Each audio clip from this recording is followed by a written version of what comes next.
The rain hammered against the windows of my small apartment, each drop a reminder of that night 3 years ago when I fled Chicago with nothing but a duffel bag and the terrifying knowledge of what grew inside me. Lightning flashed, illuminating my cramped living room for a brief second before plunging it back into shadow. In that flash, I caught sight of my reflection in the mirror. Hollow-cheeked, dark circles under my eyes, hair pulled back in a messy ponytail. I barely recognized myself anymore. "Mommy?" A small voice called from the bedroom doorway. "We can't sleep." I turned to see my twins, Liam and Luna, clutching their matching stuffed elephants. At 2.5 years old, they were identical in so many ways to their father, those piercing blue eyes, the same strong jaw already forming, even as toddlers. Every time I looked at them, I saw him. It was both my greatest joy and my deepest terror. "Come here, my loves," I whispered, opening my arms. They padded across the worn carpet in their matching pajamas, little feet shuffling. As they snuggled against me, I breathed in their baby shampoo scent, letting it calm my frayed nerves. 3 years running, 3 years looking over my shoulder, 3 years of cheap apartments, cash jobs, and fake names, 3 years of loving these children who were half him. I hadn't always been Sarah Thompson. Once I was Eliza Reeves, personal assistant to Anthony Russo, the most powerful restaurant owner in Chicago. At least, that's what his business card said. What they didn't mention was that his restaurant empire was merely the glossy veneer covering a vast criminal network that controlled half the city. I still remember my first day at Russo Enterprises. Fresh out of college with a business degree and crushing student debt, I'd been desperate for the job.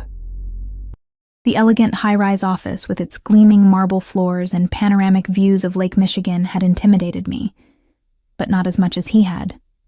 "Miss Reeves." His voice had been like velvet over gravel when we were introduced. "Welcome to the family." I hadn't understood then what being part of his family truly meant. Anthony Russo was not what I'd expected. No flashy gold chains or loud suits. Instead, he wore tailored charcoal gray, crisp white shirts, and a single platinum watch worth more than my entire year's salary. He moved with the quiet confidence of a predator who never needed to rush, knowing his prey would eventually tire. I worked directly under his operations manager, but Anthony took a special interest in me from the beginning. Small assignments at first: deliver this package, schedule this meeting, don't ask questions.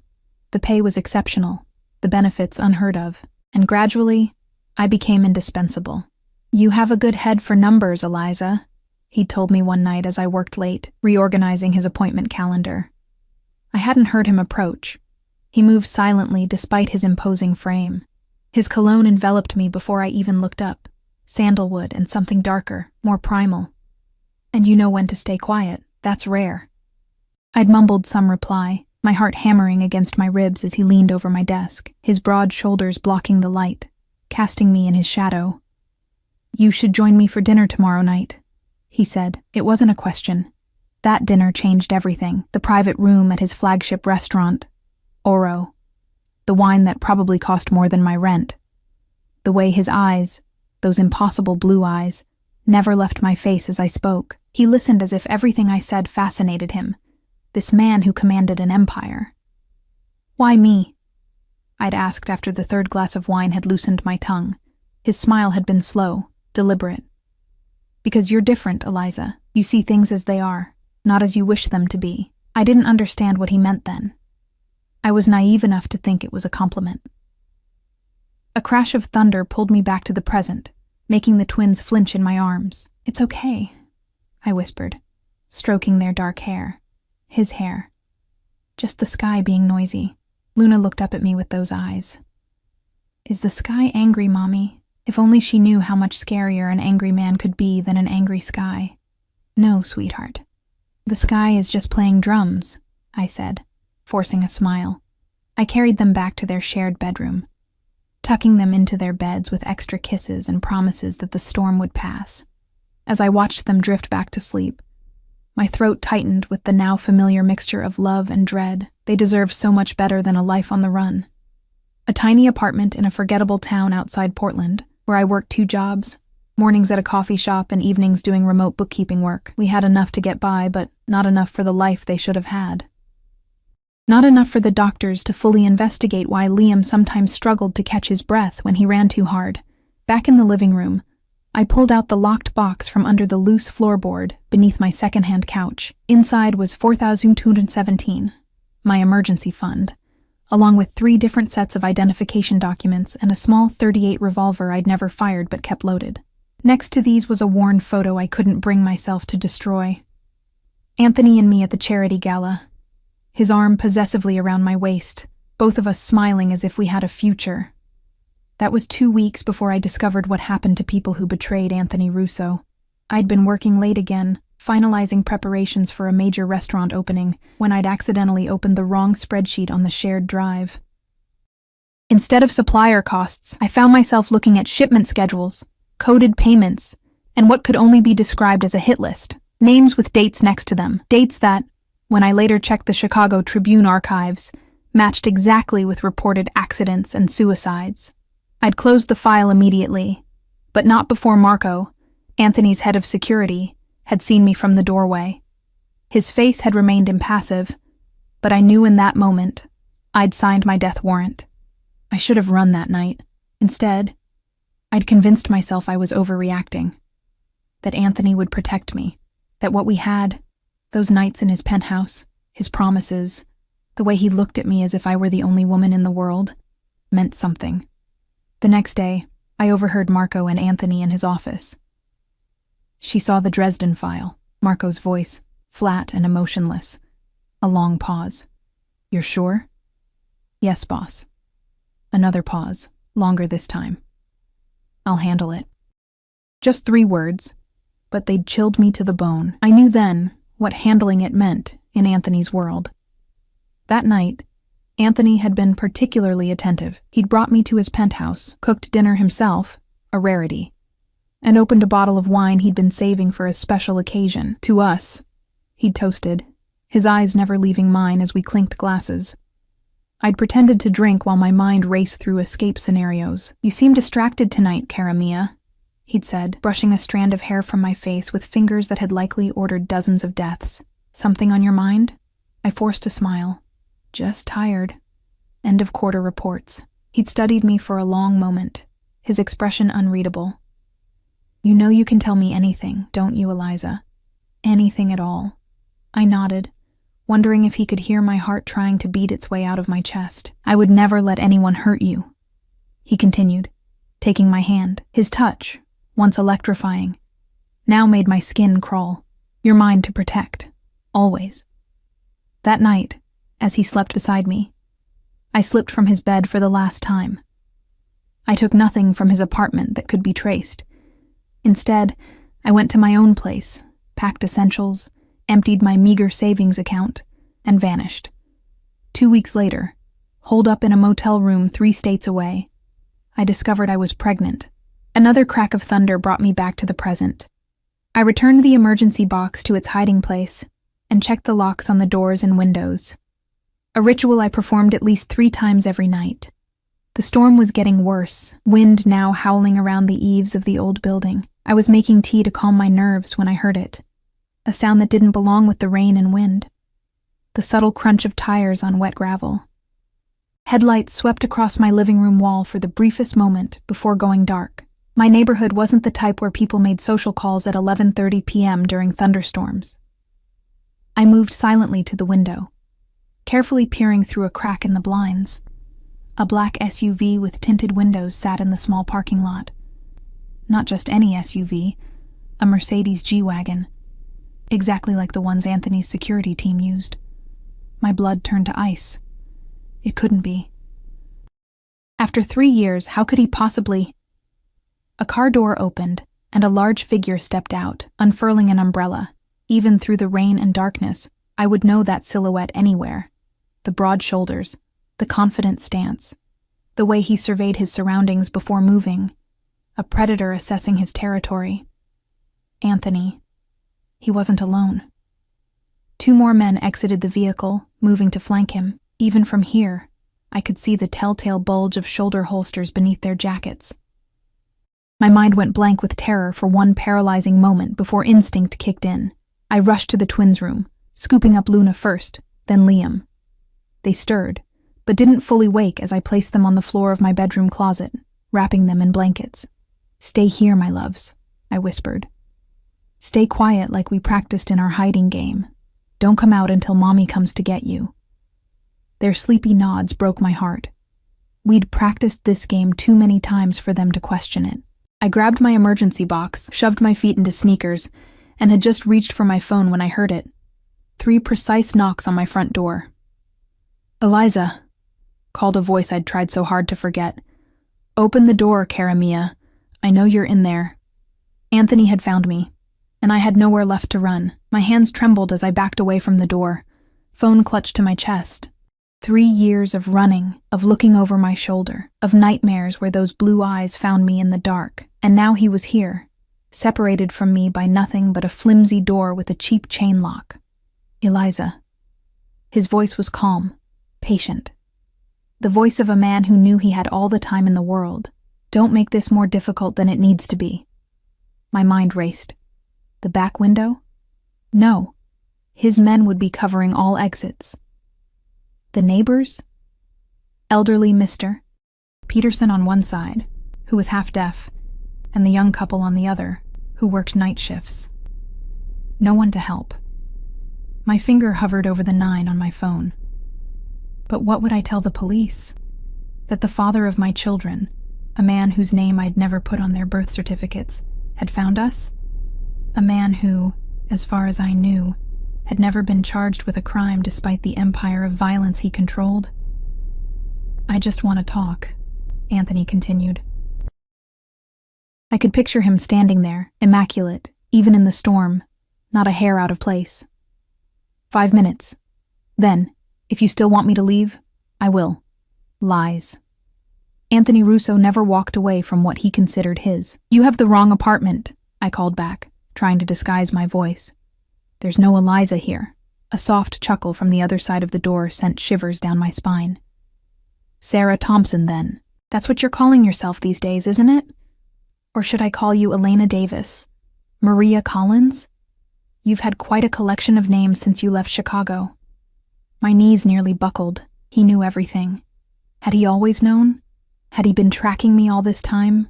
Watching from the shadows as I built this fragile new life? "What do you want?" I asked, moving closer to the door despite myself. The pull he had on me even now was terrifying. "Open the door, and I'll tell you." My fingers brushed against the chain. One simple movement and he would be in my life again. Back in my home. My brain screamed at me to run, to grab the twins and flee through the fire escape. But something deeper, something I couldn't name, made me hesitate. "How did you find me?" I needed to know. "Your mother's illness." 2 words that made the floor drop from beneath me. Mom had been diagnosed with stage 4 cancer 3 months ago. I'd risked everything to visit her in the hospice in Seattle, using yet another fake ID. I'd been so careful.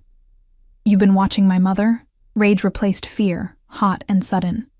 "She's dying, Anthony. She has nothing to do with this. I've been paying for her care since the diagnosis," he replied simply. "The best oncologists. Experimental treatments. Anything that might help." I couldn't process what he was saying. My mother's doctors had told her about an anonymous benefactor who'd covered her transfer to the prestigious cancer center. That had been Anthony? "Why would you—" "Because she's the grandmother of my children," he cut in, his voice hardening for the first time. "Children you kept from me for nearly 3 years. There it was, the real reason he'd come. "How long have you known?" I whispered, leaning my forehead against the door. "About the twins?"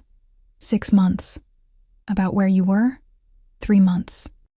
"I've had men watching this apartment for weeks, making sure you were safe." Safe. As if I'd ever been in danger from anyone but him. "If you knew where I was, why wait until now?" I needed to be sure. Of what? That they're mine. I laughed, a harsh sound with no humor in it. "Have you seen them? They're the spitting image of you. Open the door, Eliza." No longer a request, a command. My hand moved to the chain before I could stop myself. Some part of me, the part that had once loved him, that still woke breathless from dreams of his touch, wanted to see him, to end this chase once and for all. The door swung open. Anthony stood in the hallway, larger than I remembered, filling the door frame with his presence. The years had been kind to him, a few more strands of silver in his dark hair perhaps, lines at the corners of his eyes slightly deeper. He wore a black overcoat, perfectly tailored as always. Not a drop of rain on him despite the storm. Behind him stood Marco and another man I didn't recognize, both scanning the hallway, hands inside their jackets. His eyes, those devastating blue eyes, traveled over me slowly, taking in the changes. I was thinner now, my once carefully maintained appearance replaced by the practical simplicity of a single mother with barely enough time to shower, let alone style her hair or apply makeup. "You look tired," he said softly. Not what I expected. Not accusations or threats. Just concern, real or feigned, I couldn't tell. "That happens when you're raising twins alone while working 2 jobs, I replied, keeping my voice steady. Something flickered across his face. Regret? Anger? It was gone before I could identify it. "May I come in?" As if I had a choice. As if he wouldn't simply push past me if I refused. Still, maintaining the illusion of control seemed important. 5 minutes, I said, stepping back. "And keep your voice down. They're sleeping." I watched as Anthony signaled to his men to remain outside. He stepped into my apartment, his expensive cologne bringing with it a rush of memories I'd tried so hard to bury. Nights at the opera, mornings in his bed, his hands in my hair as he whispered promises against my skin. He took in my small living room with a single sweep of his gaze, the second-hand furniture, the toys hastily stashed in a basket, the pile of bills on the coffee table. His jaw tightened almost imperceptibly. "This is how you've been living?" he asked quietly. "This is how most people live, Anthony," I shot back. "Not everyone has penthouses and private jets." He unbuttoned his coat but didn't remove it. "You could have had all of that. You still could." "At what price?" His eyes narrowed. "Is that why you ran? You thought I would hurt you?" The absurdity of his question made me laugh again. "I saw the Dresden File, Anthony. I know what happens to people who become inconvenient to you." Understanding dawned on his face. "You thought..." Christ, Eliza. He ran a hand through his hair, a rare gesture of genuine frustration I remembered from our time together. "I wasn't going to hurt you. I was going to propose." The world tilted sideways. "What?" "The night you left. The wine I was saving for a special occasion? There was a ring in my safe. I was going to ask you to marry me." I shook my head, unwilling to believe him.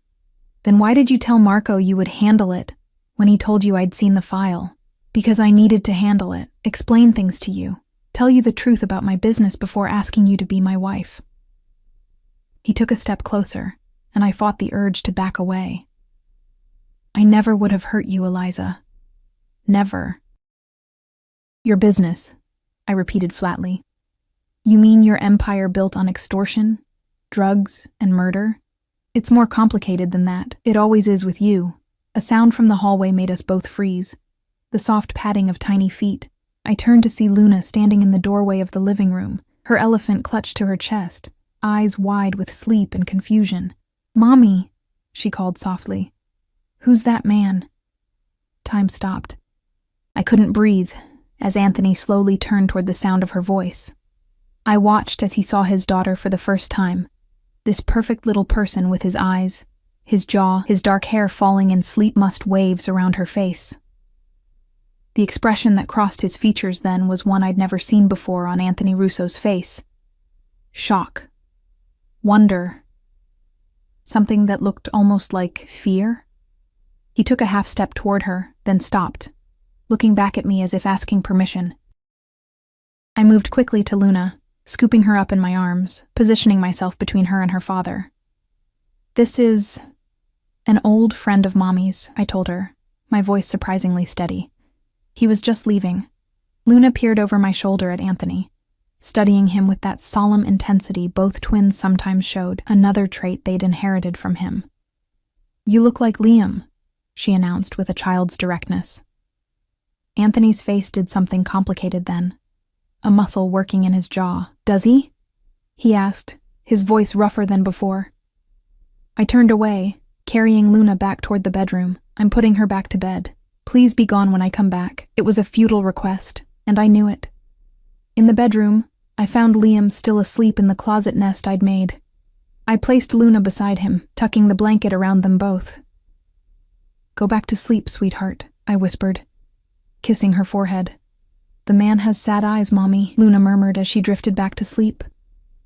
My throat tightened. Even at 2.5, she saw too much. When I returned to the living room, Anthony hadn't moved. He stood like a statue, staring at the children's drawings magnetized to my refrigerator door. She's beautiful, he said without turning. They both are? It wasn't really a question, but I answered anyway. Yes. Twins run in my family. My mother was a twin. I know. You told me once. He turned to face me then. Why did you run, Eliza? The real reason. I told you. I saw what happens to people who know too much about your business, and that's it? You didn't trust me enough to explain? Trust you? I hissed, keeping my voice low for the twins' sake. You're a criminal, Anthony. A killer. I've never killed anyone who didn't deserve it, he said simply. Who gets to decide that? You? Sometimes, yes. The casual admission sent a chill through me. This was the reality I'd been running from. Not just a dangerous man, but a man who believed his power gave him the right to decide who lived and who died. I need to see him, Anthony said after a moment. My son. No. The word came out sharp, desperate. His eyes hardened. They're my children too, Eliza. You have no legal claim to them. Their birth certificates list the father as unknown. Something dangerous flickered in his expression. We both know that's a lie. A DNA test would prove it in seconds. And then what? I demanded. You'll take them from me? Raise them in your world of violence and fear? I would never separate them from their mother. He took a step closer. But I won't be separated from them either. Not anymore. We stood facing each other, the air between us charged with 3 years of absence and secrets. What do you want, Anthony? I asked finally, exhaustion seeping into my bones. I want my family, he replied simply. You. The twins. All of us. Together. That's not possible. Why not? Because I don't love you anymore, I lied. The biggest lie I'd ever told. He studied my face for a long moment. You're still a terrible liar, Karamia. Before I could respond, a harsh cough echoed from the bedroom, followed by the unmistakable sound of a child struggling to breathe. Liam's asthma. I pushed past Anthony, running to the bedroom. Liam was sitting up in the closet, face flushed, hands at his throat, eyes wide with panic as he fought for air. Luna was awake beside him, her small face crumpled with worry. Liam's sick again, Mommy, she whispered. I grabbed his inhaler from the bedside table, helping him take a puff as I'd done countless times before. But this time, it didn't seem to be working. His lips were taking on a bluish tint, his breathing becoming more labored instead of easier. Fear unlike anything I'd felt before gripped my heart. He needs a hospital, came Anthony's voice from behind me. He'd followed me into the bedroom and was now kneeling beside us, his eyes fixed on our struggling son. Now. I nodded, too terrified to argue. Anthony didn't hesitate. He gathered Liam into his arms with surprising gentleness, nodding for me to bring Luna. My men will drive. I'll sit with him in the back, he said, already moving toward the door. Pack what they need, quickly. As I scrambled to grab essentials, I caught sight of Anthony whispering to Liam, one large hand gently rubbing his back as he struggled for breath. Our eyes met over our son's dark head. In that moment, I knew with absolute certainty that our lives had changed forever. Anthony Russo had found his children, and he would never let them go again, which meant he would never let me go either. The hospital waiting room was painfully bright after the darkness of the storm. I sat rigid in an uncomfortable plastic chair, Luna asleep across my lap, her weight both comforting and constricting. My eyes never left the swinging doors through which they'd taken Liam, Anthony following close behind.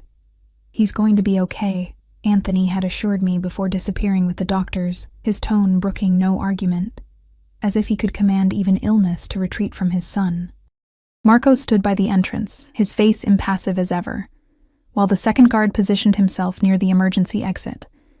Anthony's men, creating a perimeter, protecting us, or ensuring we couldn't leave. I stroked Luna's hair, my mind replaying the frantic drive to the hospital.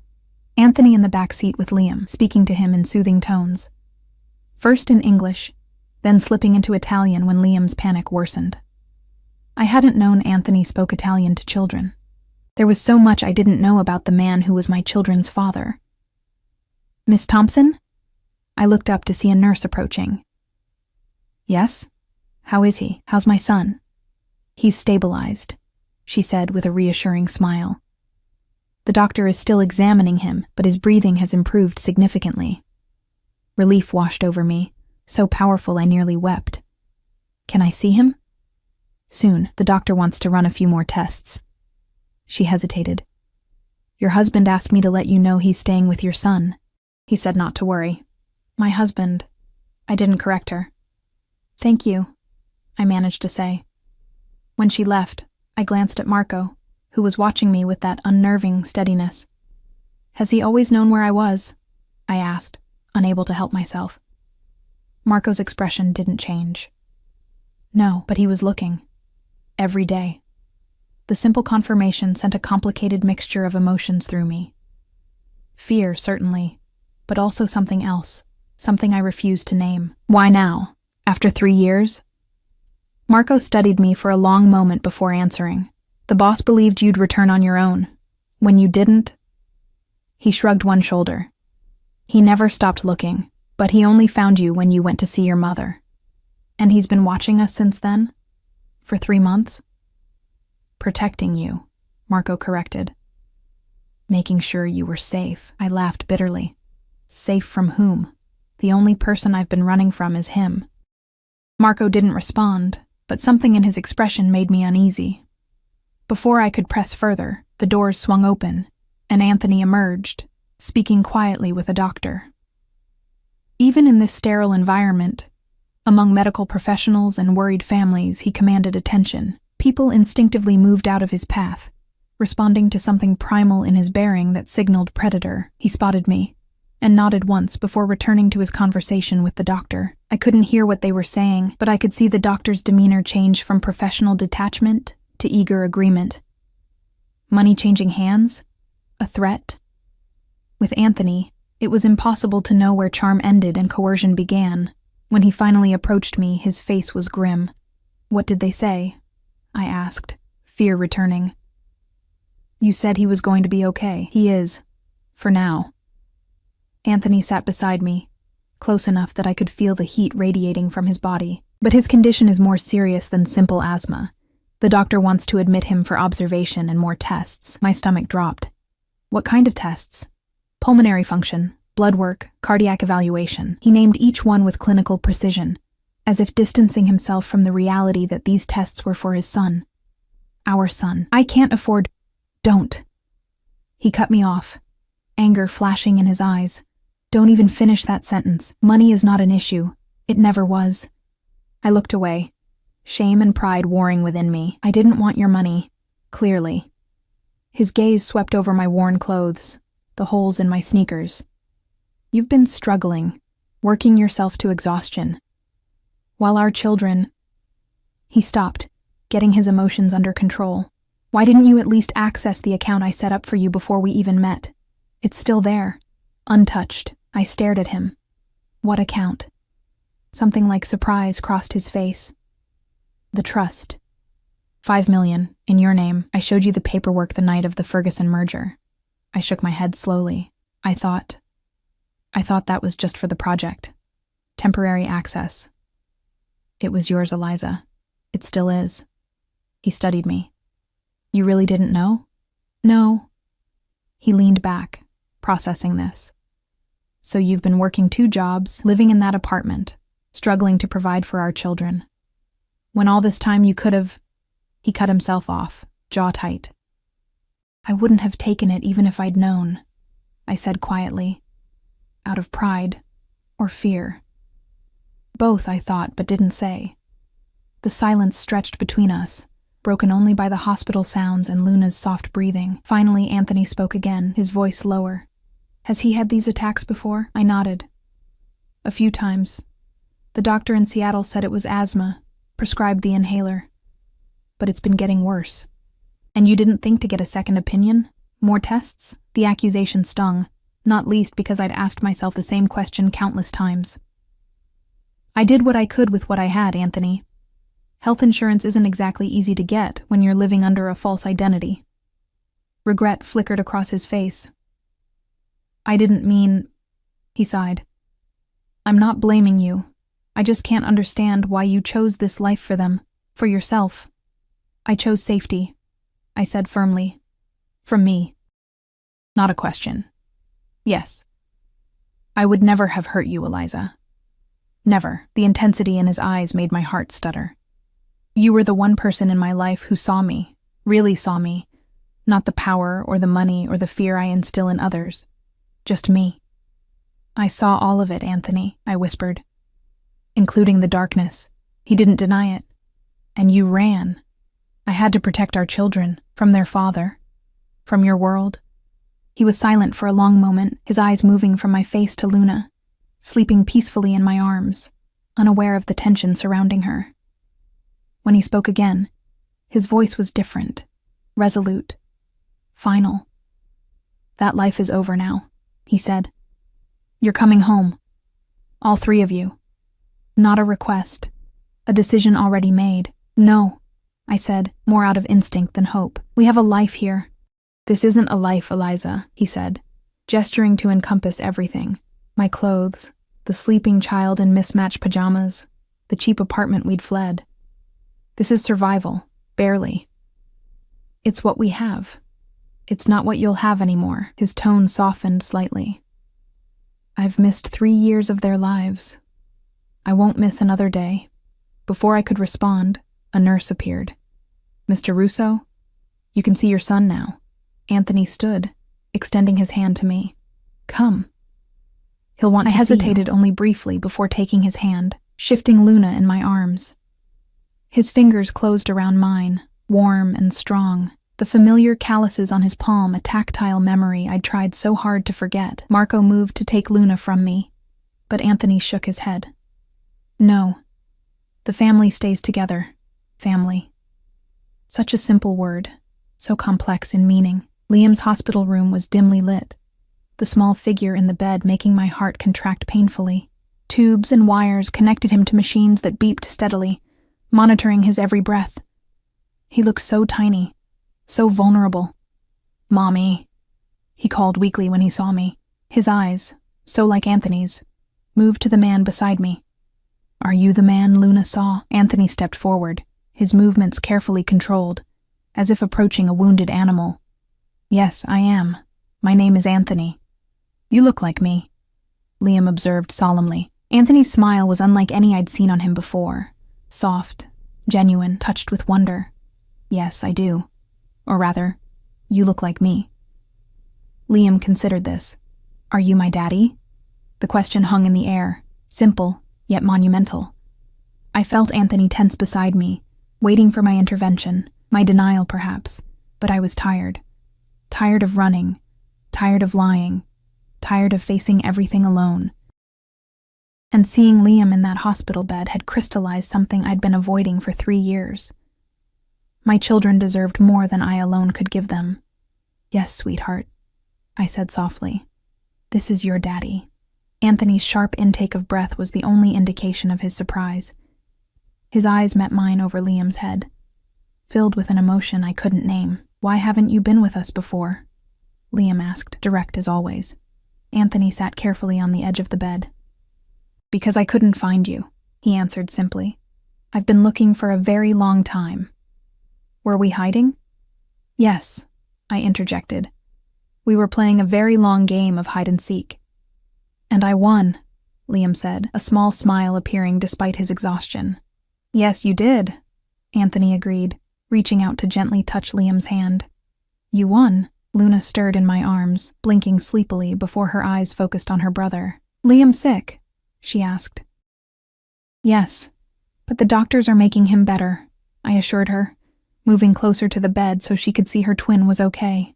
Daddy's here, Liam told Luna matter-of-factly, pointing at Anthony. Luna's eyes widened. She looked from Anthony to me, seeking confirmation. When I nodded, she studied Anthony with that unnerving intensity both twins sometimes displayed. "We have the same eyes," she announced. "Yes," Anthony said softly. "You have my eyes." "And my nose?" Luna asked, touching her small nose. Anthony smiled. "Your nose is all your mother's, perfect." The casual compliment made heat rise to my cheeks. I placed Luna on the bed next to Liam, watching as the twins instinctively shifted to accommodate each other, a synchronized dance they'd been performing since before birth. "They've never been separated," I told Anthony quietly. "Not for a single night." He nodded, understanding what I wasn't saying. Whatever happened next, the twins must stay together. A doctor entered the room, clipboard in hand. "Mr. and Mrs. Russo, could I speak with you for a moment?" Again, I didn't correct the assumption. Anthony placed a hand at the small of my back as we stepped into the hallway, the familiar gesture both comforting and unsettling. "We've stabilized Liam's breathing, but I'm concerned about some of his preliminary test results," the doctor explained. "His oxygen saturation levels are lower than I'd like to see, and there are some anomalies in his heart rhythm that warrant further investigation." "What are you saying?" I asked, fear clutching at my throat. "I'd like to transfer Liam to Children's Hospital in Seattle," the doctor said. "They have a pediatric pulmonary specialist who could better evaluate his condition." "Seattle is over 3 hours from here," I pointed out. "It's the best facility in the region for pediatric cardiopulmonary issues," the doctor replied. Anthony's hand tightened slightly on my back. "When would he need to be transferred?" "As soon as possible. Tomorrow morning, ideally." "Make the arrangements," Anthony said decisively. "Whatever he needs." The doctor nodded. "I'll start the paperwork." He hesitated. "There are financial considerations." "Not an issue," Anthony cut in. "My assistant will handle everything." After the doctor left, I turned to face Anthony. "Seattle is where my mother is, I know." His expression softened slightly. "You can see her while we're there. We." "I told you, Eliza. I'm not leaving my children again. Where they go, I go. And where you go, your security goes," I said, nodding toward Marco, still stationed at the end of the hallway. "Always." No apology, no explanation. Just fact. I closed my eyes briefly, feeling the walls of my carefully constructed life crumbling around me. I need to go back to the apartment, pack some things for the twins, for the hospital stay. Marco will take you. I'll stay with the children. The thought of leaving the twins with Anthony, a man they'd just met, a man I'd fled from, made panic rise in my throat. But looking at him now, seeing the concern in his eyes as he glanced back toward Liam's room, I knew he would protect them with his life. "Okay," I agreed. "But I'll be back in an hour, no longer." He nodded. "I'll be here." As I followed Marco toward the exit, I glanced back to see Anthony returning to the hospital room, his tall frame silhouetted in the doorway for a moment before he disappeared inside. To our children. Outside, the storm had passed, leaving the world washed clean, the air sharp with the scent of rain-soaked earth. Marco led me to the SUV, opening the passenger door with unexpected courtesy. "He never stopped looking for you," Marco said as we pulled away from the hospital. Not for a single day. I stared out at the wet streets, trying to process everything that had happened in the span of a few hours. Did he know? About the pregnancy? No. Marco kept his eyes on the road, not until he found you. Would it have mattered? If he'd known. Marco glanced at me briefly. It would have changed everything. The boss. He values family above all else. Family. Such a loaded word in Anthony's world.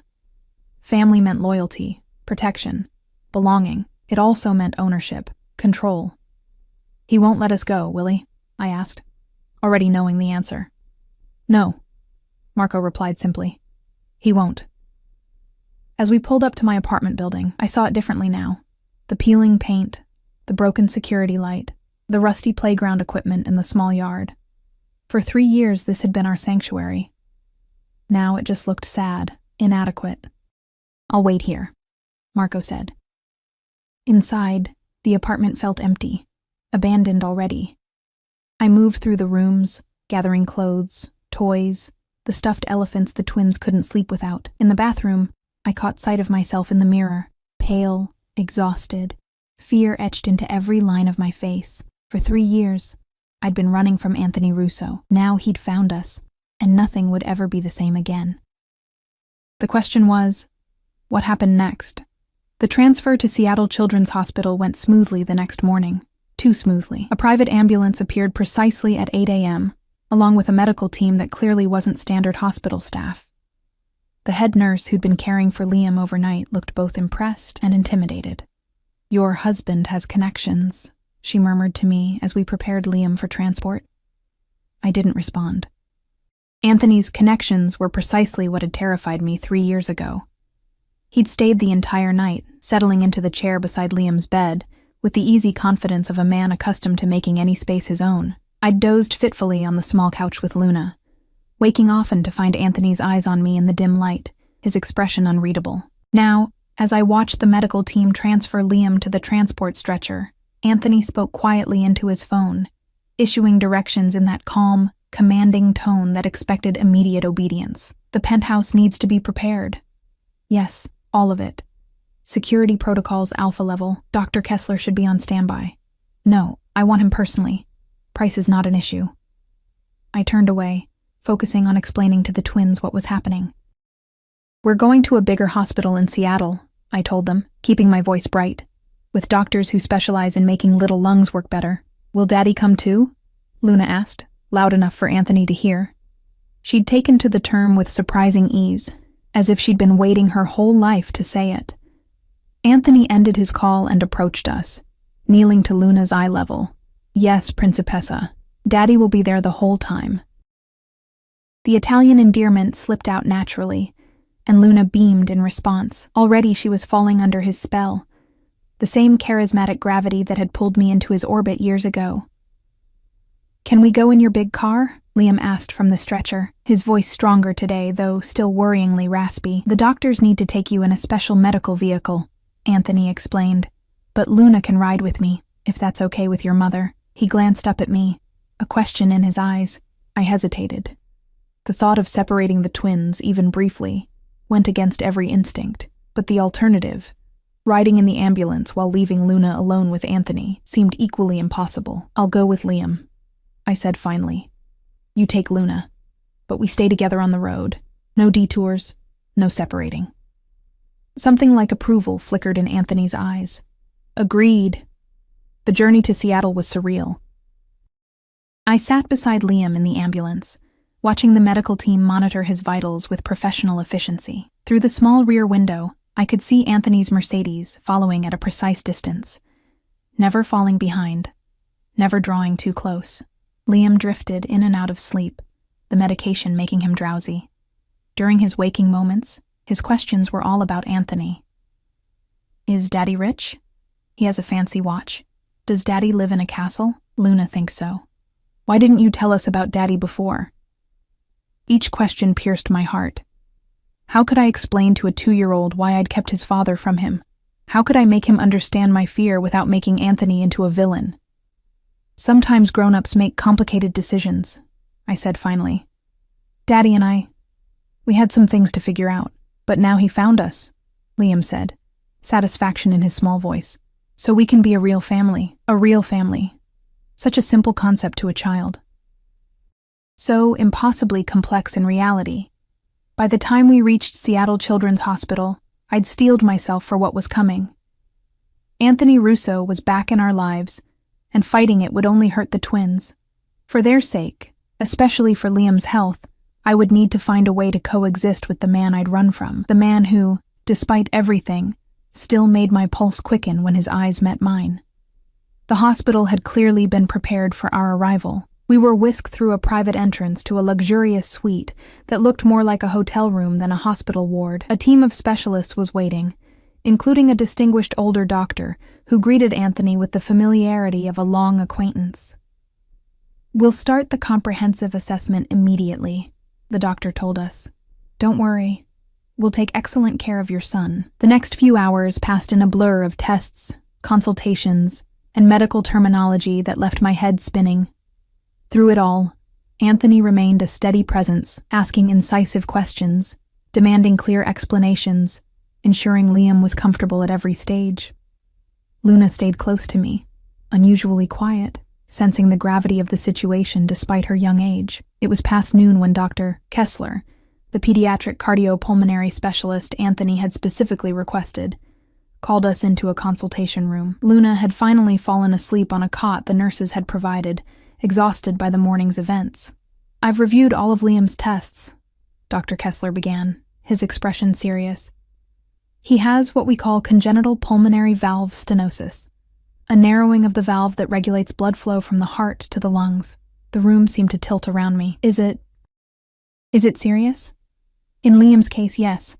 The stenosis is severe enough to be restricting blood flow significantly, which explains his breathing difficulties and the bluish tint you've sometimes noticed in his lips." "Can it be treated?" Anthony asked, his voice controlled but tight. "Yes. He needs surgery to repair or replace the valve." Dr. Kessler's eyes moved between us. "The good news is that with proper treatment, children with this condition often go on to lead completely normal lives." "Surgery." I whispered the word, my worst fears confirmed. "How dangerous is it?" "All surgery carries risks," Dr. Kessler acknowledged, "but this procedure has a high success rate, especially in a child Liam's age." "When?" Anthony's question was direct, practical. "As soon as possible. I'd recommend scheduling it for early next week.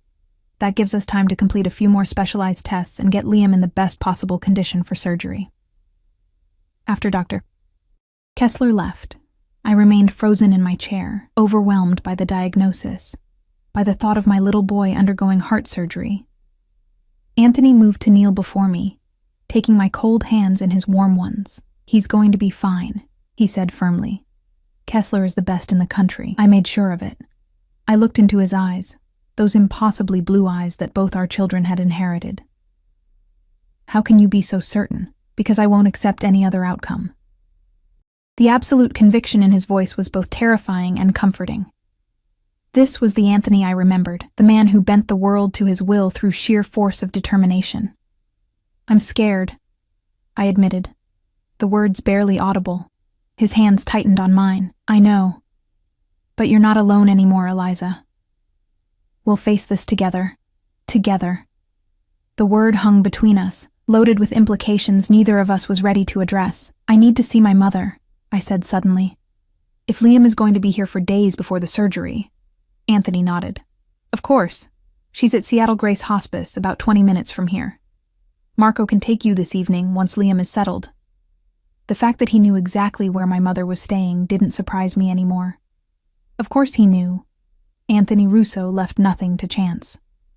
"Thank you," I said, the words feeling insufficient, "for bringing us here, for making sure Liam gets the best care." Something softened in his expression. "He's my son, Eliza. There's nothing I wouldn't do for him." He paused, eyes intent on mine. "For either of them. Or for you." Before I could respond, a nurse entered to inform us that Liam was back in his room, asking for us. The moment broke, and we returned to our son's side. The rest of the day passed in the strange limbo of hospital time. Stretches of tedious waiting punctuated by bursts of activity as doctors and nurses came and went. Anthony worked from Liam's room, making calls and sending emails, seamlessly shifting his empire's operations to Seattle without missing a beat. Occasionally, I caught fragments of his conversations, references to shipments, accounts, territorial disputes resolved with a few carefully chosen words. It was easy to forget, watching him read a picture book to the twins with exaggerated voices that made them giggle, that this was the same man whose name was whispered with fear in Chicago's criminal underworld. Easy to forget, until Marco appeared at the door with a quiet message that made Anthony's expression darken momentarily before he excused himself. "Business," he explained briefly. "I won't be long." In his absence, I helped the nurses get Liam settled for the night.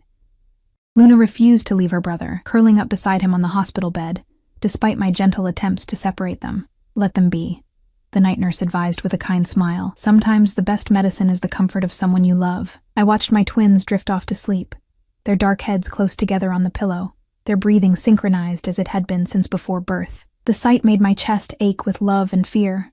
Love for these perfect beings I'd created. Fear for what the future held now that Anthony had found us.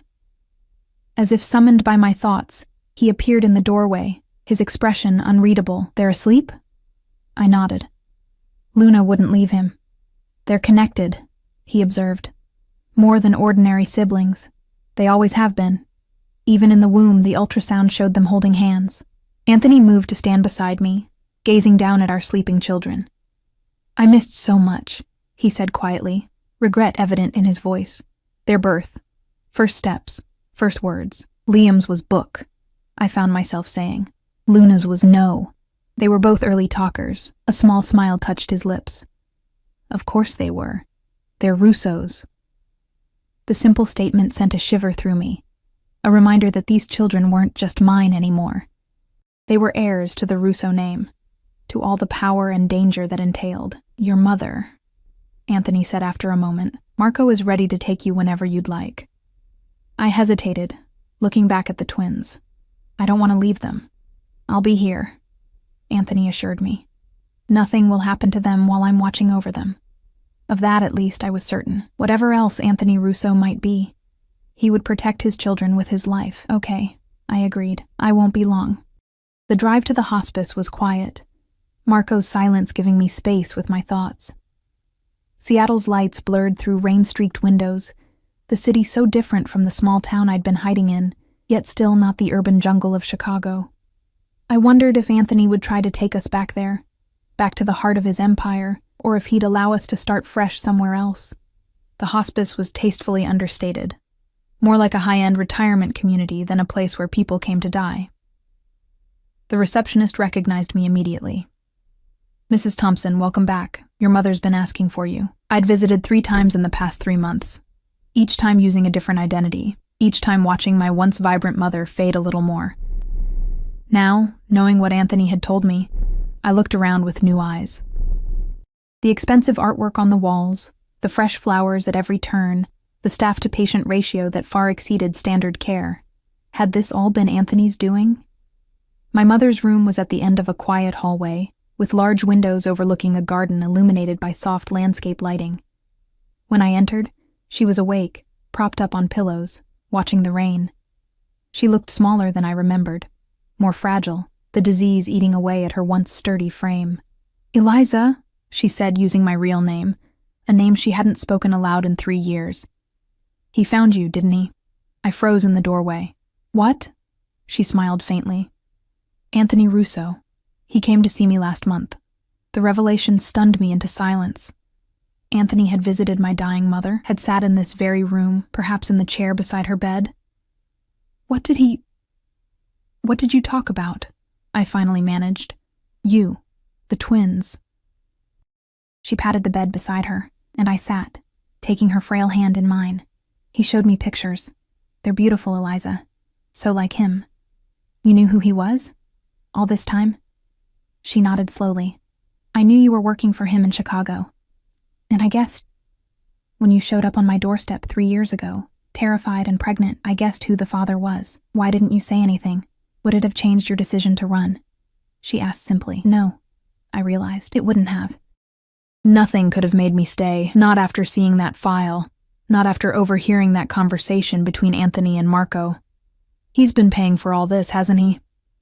I gestured around the luxurious room. "Yes." No apology in her tone. "He came to me directly after finding you. Said he wanted to ensure I received the best care possible, as the grandmother of his children."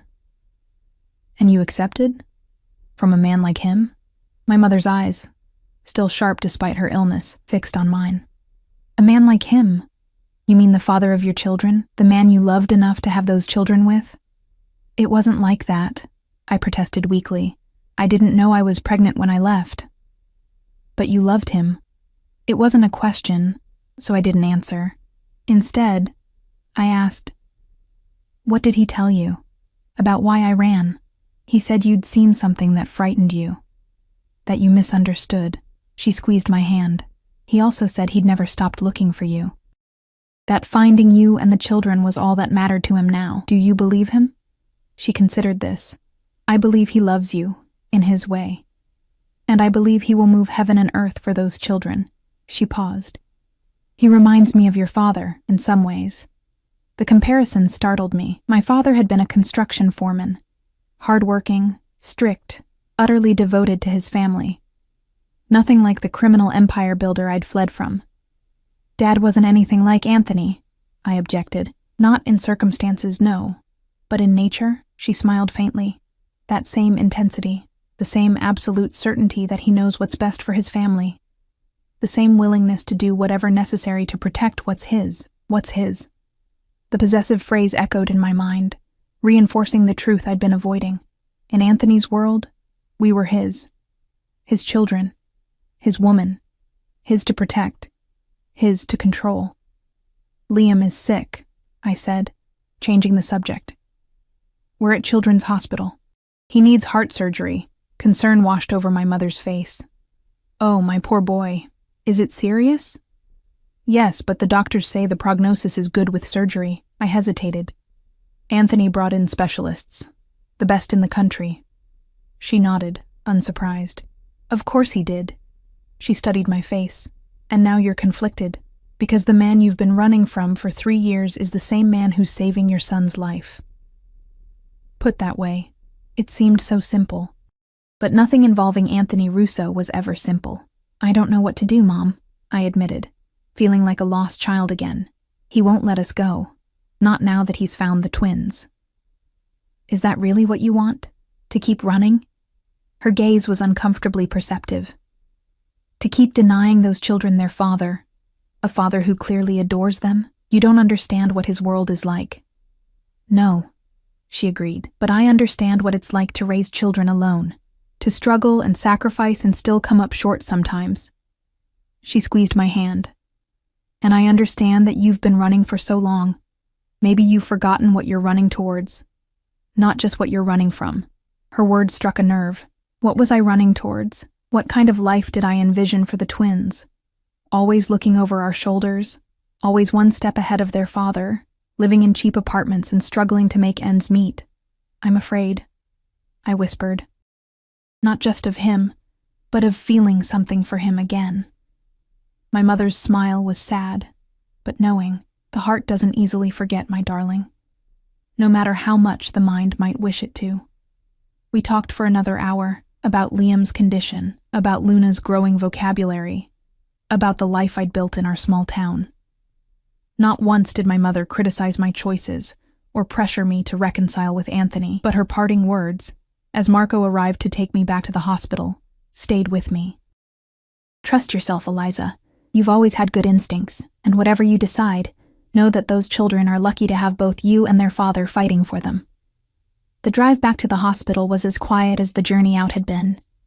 My mind whirled with my mother's revelations, with the impossible choices ahead of me. When we arrived, Marco spoke for the first time since we'd left. He would do anything for you, for all of you. His typically impassive face showed a flash of something almost like empathy. The boss is not an easy man, but he's never been more human than when he's with you. Before I could respond, he was opening my door, escorting me through the private entrance, returning me to the new reality I was still struggling to accept. In Liam's room, I found a scene I never could have imagined 3 days ago. Anthony Russo, feared Mafia boss, asleep in a chair pulled close to the hospital bed, one large hand resting protectively on the mattress between the sleeping twins. Luna had apparently woken at some point and convinced Anthony to read to them. A children's book lay open on his lap. Standing in the doorway, watching the 3 of them breathe in the quiet dimness, I felt something crack inside me, some wall I'd built to protect myself from the truth. The truth that, despite everything, we were a family, broken, complicated, dangerous, but a family nonetheless. And families, as my mother had reminded me, fought for each other, not against each other. The question was, could I find a way to fight alongside Anthony Russo, instead of running from him? The days leading up to Liam's surgery fell into an uneasy rhythm. Anthony transformed a portion of the hospital floor into a command center, running his business empire remotely while never straying far from Liam's room.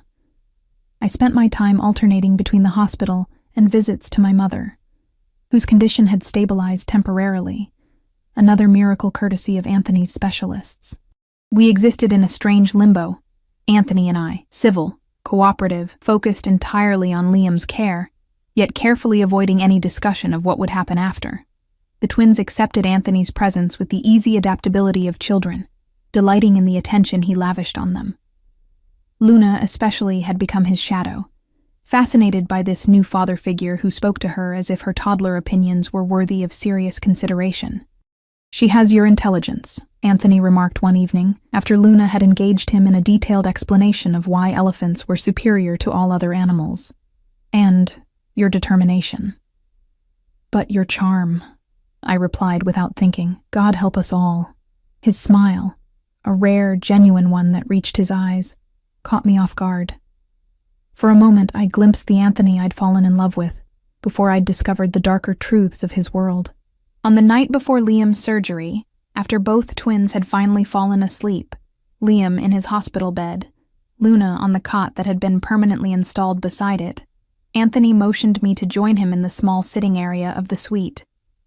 "We need to talk," he said quietly, handing me a cup of the herbal tea he'd noticed I preferred. "About what happens after tomorrow." My stomach tightened. Here it was, the conversation I'd been dreading and postponing. "If you're going to tell me you're taking the twins to Chicago, you should know I'll fight you every step of the way," I said, my voice low but firm. "I don't care what resources you have. I won't let you drag them into that life." He studied me for a long moment. "Is that what you think I want? To separate you from our children?"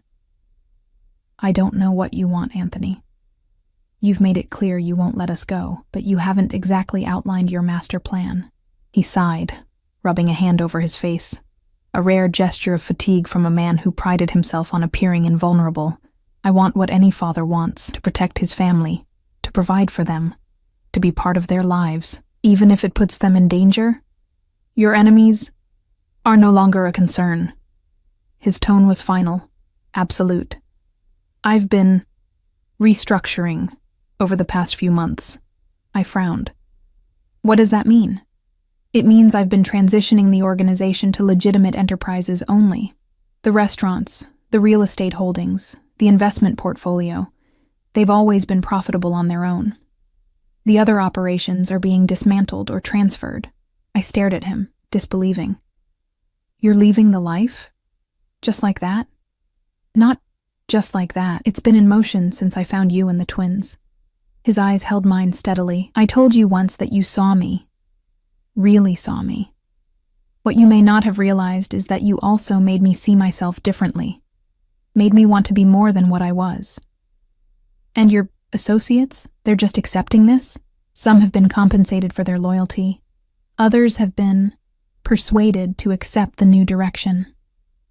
The steel in his voice reminded me that, reformed or not, Anthony Russo was still a dangerous man. "The process will take time to complete fully, but the foundation is laid." I processed this information slowly, uncertain what to believe. "Why are you telling me this now?" "Because tomorrow our son will undergo major surgery, and life is unpredictable." He leaned forward, his expression more open, more vulnerable than I'd ever seen it. "And because I want you to understand that I'm offering our family, a fresh start." "What kind of fresh start?" "I've purchased property in the San Juan Islands. Private, secure, beautiful. Close enough to Seattle for Liam's follow-up care, but removed from my former life. A place where the twins can grow up with both parents, with every advantage, every opportunity." "Both parents," I repeated. I mean I want you with me, Eliza. Not as a hostage, not out of obligation, but because we belong together, the four of us." The directness of his declaration left me speechless. 3 years I'd spent running from this man, convinced he would destroy me if he found me. Now he sat before me, offering everything I'd ever wanted for my children: security, stability, a father who adored them. And implicitly, something I'd refused to admit I still wanted for myself: him. "I can't just forget everything," I said finally. "The things you've done, the person you've been." "I'm not asking you to," he replied. "I'm asking you to see the person I'm becoming, the person I want to be for them, for you." I looked away, unable to face the intensity in his eyes. I need time, Anthony. It's too much, especially now with Liam's surgery tomorrow. He nodded, accepting this without argument. Take all the time you need. But know this, Eliza. I am not the villain in your story. I never was. Later that night, unable to sleep, I stood by the window of Liam's room, watching the lights of Seattle shimmer through a light rain. Anthony had gone to make calls, giving me space after our conversation. The twins slept peacefully, their matching dark heads stark against white hospital pillows, a fresh start. Was it possible? Could Anthony Russo really leave behind the empire he'd built through violence and fear? Could I trust that the man who'd made me fall in love with him years ago was the real Anthony, not the criminal whose name made hardened men tremble? More importantly, could I trust myself with him again? My phone buzzed with a text from my mother. Whatever you decide, follow your heart. It led you to those beautiful children. Maybe it knows something your fear doesn't. Morning came too quickly. Liam was prepped for surgery, his small face solemn as the doctors explained what would happen in terms a toddler could understand. Luna clung to my side, uncharacteristically quiet, sensing the gravity of the situation. I'm going to fix your heart, so you can run and play better, Dr. Kessler told Liam with a gentle smile. Will it hurt? Liam asked, his voice small. You'll be asleep the whole time, the doctor assured him. You won't feel anything. I'll be right here waiting when you wake up, I promised, smoothing his dark hair. And me, Anthony added, his large hand engulfing Liam's tiny one. Daddy will be right here too. As they prepared to take Liam to the operating room, Luna burst into tears, reaching for her twin. Don't want Liam to go. I knelt beside her, heartbreaking at her distress. Liam needs to go with the doctors so they can make him better. We'll see him very soon. She shook her head violently, inconsolable. It was Anthony who found the solution, kneeling beside us both. Luna, Principessa, do you know what a guard is? He asked seriously. She hiccuped, momentarily distracted. Like police? Like a protector. Someone who watches over someone very important. He glanced at me, seeking permission before continuing. Liam needs a special guard while the doctors help him. Someone brave. Someone who loves him very much. Me? Luna asked, eyes wide. You. Anthony confirmed. But you have to guard him from right here with Mommy and me. Can you do that? Be brave for Liam? Luna considered this, then nodded solemnly. I can be brave. That's my girl, Anthony said softly, and the pride in his voice made my throat tighten. Watching the medical team wheel Liam away was one of the hardest moments of my life.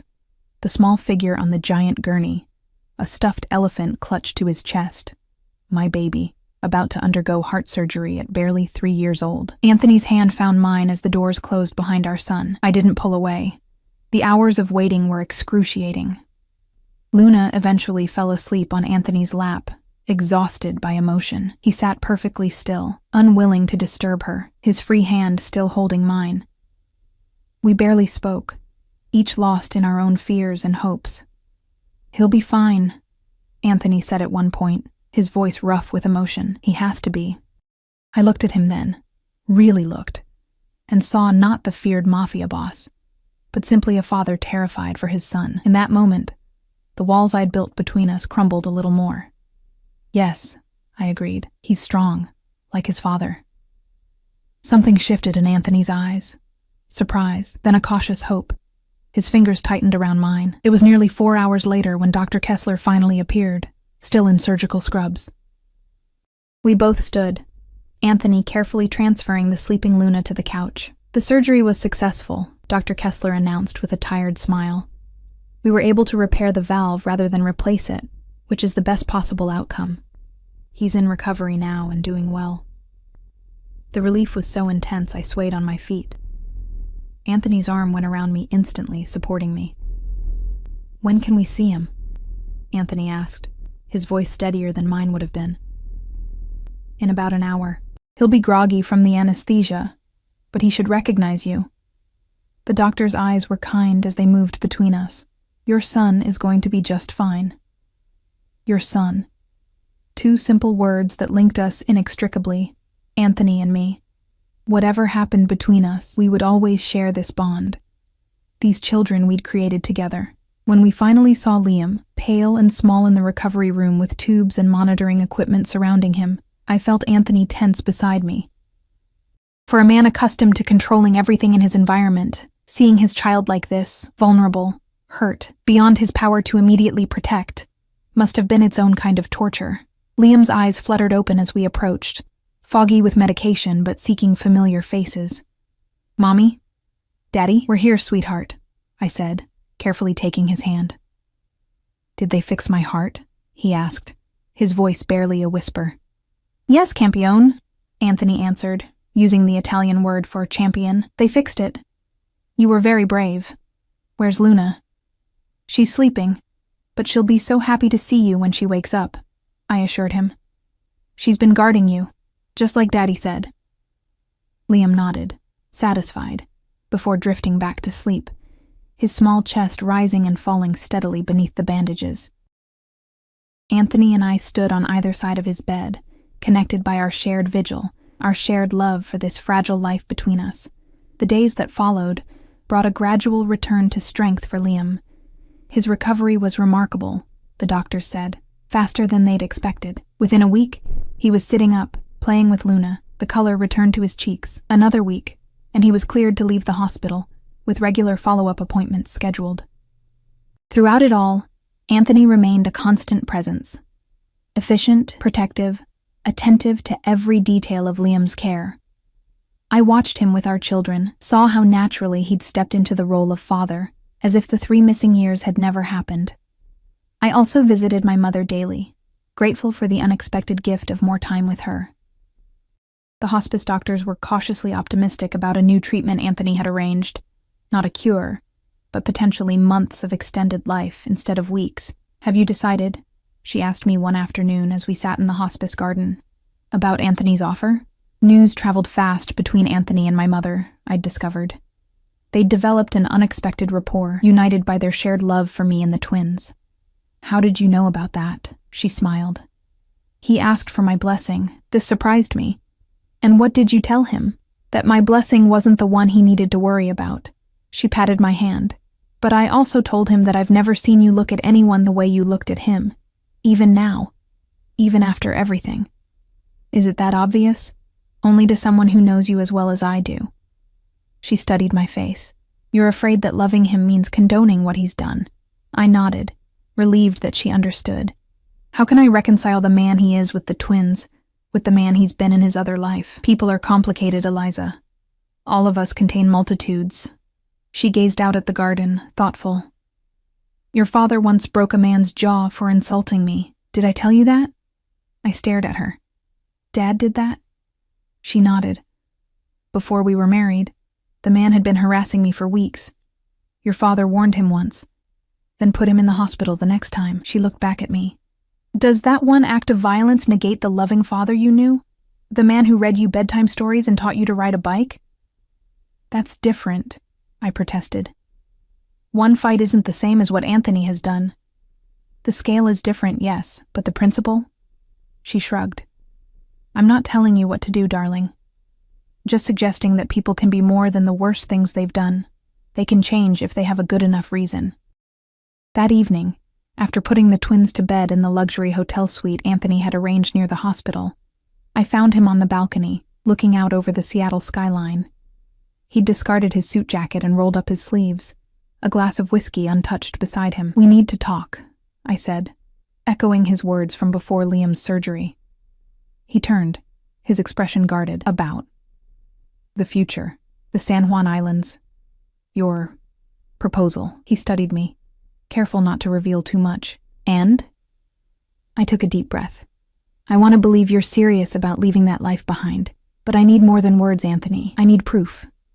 "What kind of proof?" "Time," I said simply. "I want 6 months. We'll live in this place you've bought, the 4 of us together.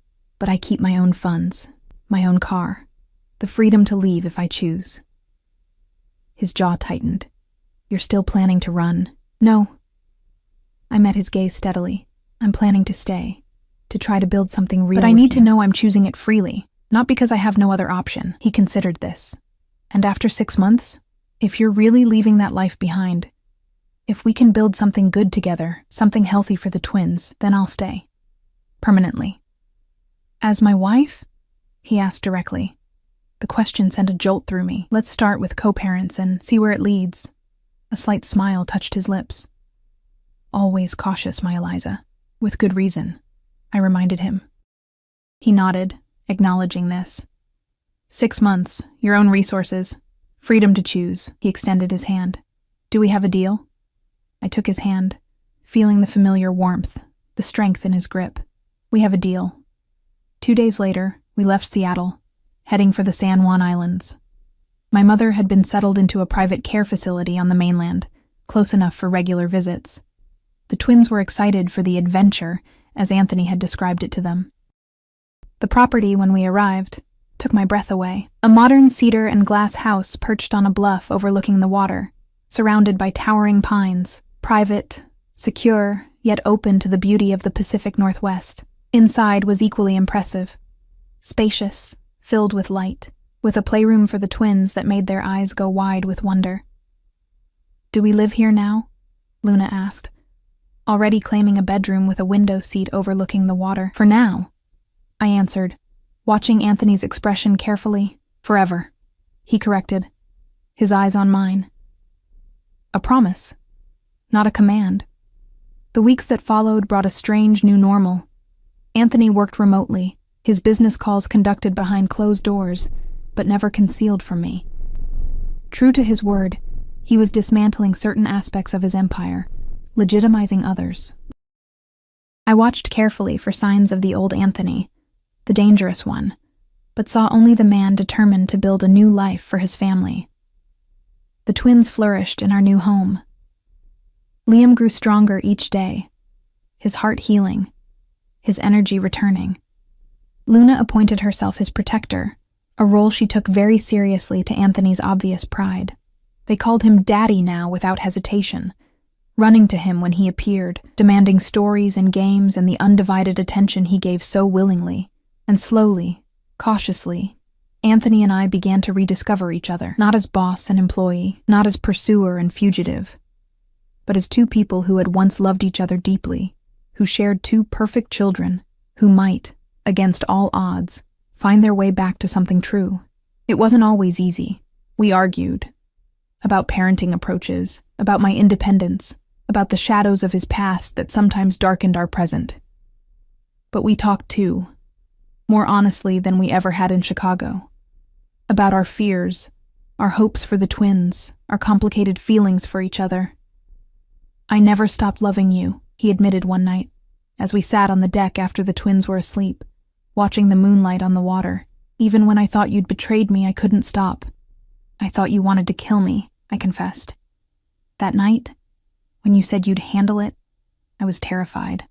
He took my hand, his expression pained. I've done many things I'm not proud of, Eliza, but I could never have hurt you, never. Gradually, inevitably, we found our way back to each other. A touch lingering longer than necessary. A glance held across the dinner table, the electricity that had always existed between us, impossible to deny. The first time he kissed me again, really kissed me, not the careful pecks we'd exchanged in front of the twins. It was like coming home, his lips on mine, his hands in my hair, the solid warmth of him making me realize how cold I'd been for 3 long years. Stay, he whispered against my mouth, not just for them, for us. 4 months into our 6-month trial, I knew my decision was already made. Watching Anthony with the twins, teaching Liam to fish off our private dock, patiently braiding Luna's hair exactly as she instructed, reading them stories each night with different voices for every character. I saw the man I'd fallen in love with in Chicago, the man who, despite his flaws, despite his past, loved with a fierceness and devotion that took my breath away, and I loved him. Still, again, always. Despite everything, or perhaps because of it, because he'd fought to change, to be worthy of the family we'd created together. On a clear autumn evening, with the twins finally asleep after an exhausting day of beach exploration, Anthony found me on our deck, wrapped in a blanket against the cooling air. 6 years ago today, he said, sitting beside me, was your first day at Russo Enterprises. I looked at him in surprise. You remember the exact date? He smiled. That rare, genuine smile that still made my heart skip. I remember everything about you, Eliza. From the moment you walked into my office, you changed something in me. He reached for my hand. I didn't know it then, but I started becoming the man I am now, the man I want to be, the day I met you. And who is that man? I asked softly. A father, a partner. He paused, his blue eyes, the eyes our children had inherited, fixed on mine. A husband, if you'll have me. My breath caught as he produced a small velvet box. Inside was a ring I recognized. The same one he'd described having in his safe the night I fled. A cushion-cut diamond surrounded by sapphires the exact color of his eyes. This was waiting for you 3 years ago, he said quietly. It's still waiting now, along with my heart. I looked from the ring to the man holding it. This complicated, powerful, devoted man who had moved heaven and earth to find us, who had changed his entire life to keep us, who loved our children with the same fierce intensity with which he loved me. Yes, I said simply. His smile was like the sunrise. He slipped the ring onto my finger, then pulled me into his arms, his kiss a promise of all the tomorrows we would share. Upstairs, as if sensing the moment, Luna called out sleepily, "Daddy? Mommy?" Anthony laughed softly against my lips. Duty calls. We went to our children together, hand in hand, the past finally behind us, the future, our future as a family, stretching out before us, bright with promise. I had run from the Mafia boss pregnant, terrified of the life he represented. He had found me with twins who looked just like him, determined to claim what was his. But what we discovered in the end was something neither of us had expected. Redemption, forgiveness, and a love powerful enough to change even the most unlikely of hearts, including our own.